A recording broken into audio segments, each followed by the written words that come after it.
উদ্যোগে আয়োজিত আজকের এই শিক্ষক সমাবেশের সম্মানিত সভাপতি, সাভার মডেল কলেজের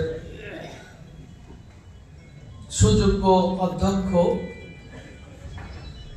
আদর্শ শিক্ষক ফেডারেশন ঢাকা জেলার সম্মানিত সভাপতি অধ্যক্ষ মোহাম্মদ তৌহিদ হোসেন, আজকের এই শিক্ষক সমাবেশের প্রধান অতিথি হিসাবে উপস্থিত থাকবেন বিশিষ্ট শিক্ষাবিদ, বিশিষ্ট সংগঠক অধ্যাপক মুজিবুর রহমান। বিশেষ অতিথি হিসাবে উপস্থিত রয়েছেন মঞ্চে উপবিষ্ট আদর্শ শিক্ষক ফেডারেশনের কেন্দ্রীয় জেনারেল সেক্রেটারি অধ্যাপক এবিএম ফজলুল করিম, এই জেলার বিশিষ্ট উপদেষ্টাবৃন্দ, শিক্ষক নেতৃবৃন্দ, সম্মানিত দেশ গড়ার কারিগর, বিভিন্ন শিক্ষা প্রতিষ্ঠান থেকে আগত শিক্ষক মন্ডলী, আসসালামু আলাইকুম ওয়া রাহমাতুল্লাহি ওয়া বারাকাতুহু। মহান রব্বুল আলামিনের শুকরিয়া আদায় করছি, যার একান্ত মেহেরবানিতে ঢাকা জেলার আজকের এই শিক্ষক সমাবেশ আমরা করতে সক্ষম হয়েছি। আলহামদুলিল্লাহ। দরুদ ও সালাম পেশ করছি মানবতার মহান শিক্ষক, যার আনিত আদর্শকে এই সমাজে বাস্তবায়নের জন্য মূলত প্রকৃতপক্ষে যারা শিক্ষক তারা সমাজে সেই দায়িত্ব পালন করে যাচ্ছেন। সম্মানিত শিক্ষক মণ্ডলী, আমাদের আলোচকবৃন্দ ইতিমধ্যে যারা আলোচনা রেখেছেন তারা অত্যন্ত গুরুত্বপূর্ণ আলোচনা আপনাদের সামনে পেশ করেছেন। প্রধান অতিথি সহ অতিথিবৃন্দ এখানে বক্তব্য রাখবেন। আমরা আশা করছি ঢাকা জেলার, আমার জানা মতে দীর্ঘদিন পরে এরকম একটি হল রুমে শিক্ষকদেরকে নিয়ে এই আয়োজনের ব্যবস্থা করা হয়েছে।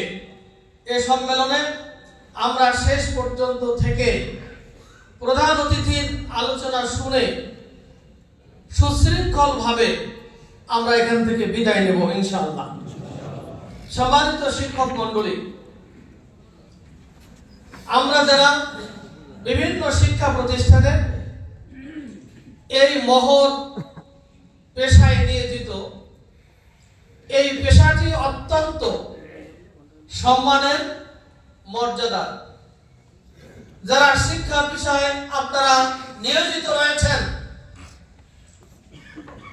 আপনারাই হলেন সমাজের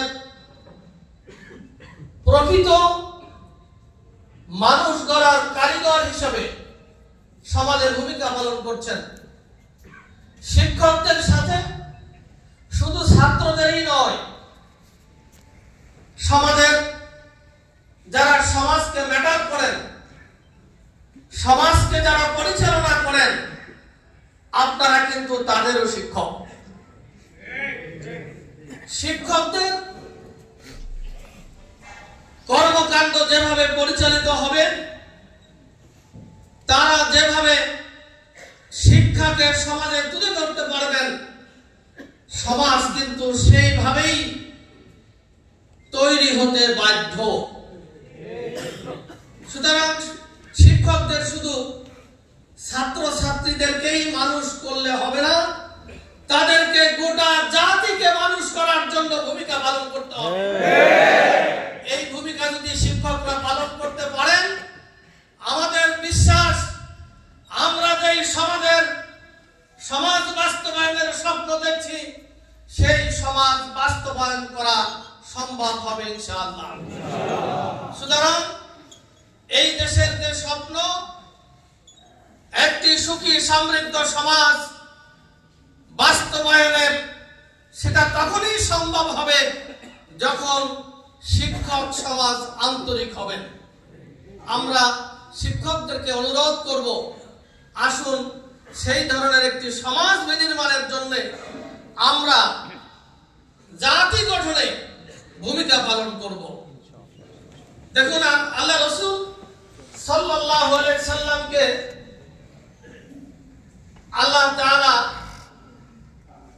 কিভাবে কথা বলেছেন, আমরা যদি একটি আয়াত সূরা আল মাইদা ৬৭ নম্বর আয়াত, ইয়া আইয়ুহার রাসূল বাল্লিগ মা উনজিলা ইলাইকা মির রাব্বিক ওয়া ইল্লাম তাফআল ফামা বাল্লাগতা রিসালাতা।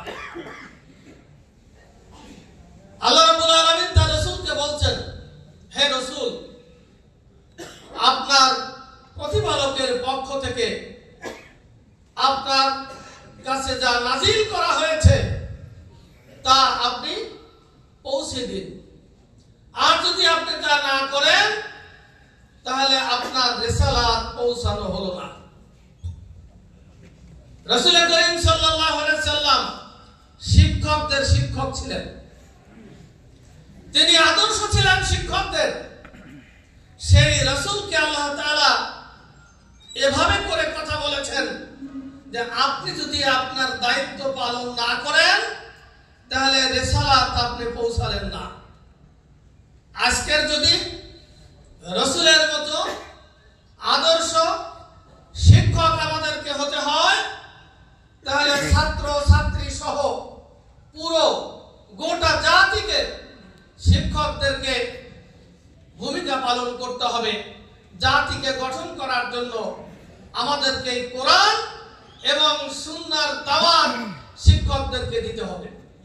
কারণ শিক্ষকরা হলেন সম্মানিত, শিক্ষকরা হলেন মর্যাদাবান। সমাজে যারা ইমাম খতিব শিক্ষক রয়েছেন তাদেরকে সমাজের মানুষ অনেক সম্মান করে, মর্যাদা করে। সেই মর্যাদার জায়গা থেকে আমরা যদি যথাযথ ভূমিকা পালন করি, আমাদের বিশ্বাস পরিপূর্ণ একজন শিক্ষক হিসেবে জাতি গঠনে আমরা ভূমিকা পালন করতে পারলে এই দেশকে আমরা গঠন করতে পারবো ইনশাআল্লাহ। আমরা শিক্ষকদের কাছে সেই আহ্বান রেখে আজকের এই আয়োজনে আপনারা উপস্থিত হয়েছেন, প্রধান অতিথি উপস্থিত থাকবেন, অতিথিবৃন্দ সহ আমরা সকলকে ধন্যবাদ এবং মোবারকবাদ জানিয়ে আমি আমার সংক্ষিপ্ত কথা এখানে শেষ করছি। আমা তৌফিক ইল্লা বিল্লাহ। আসসালামু আলাইকুম ওয়া রাহমাতুল্লাহি ওয়া বারাকাতুহু।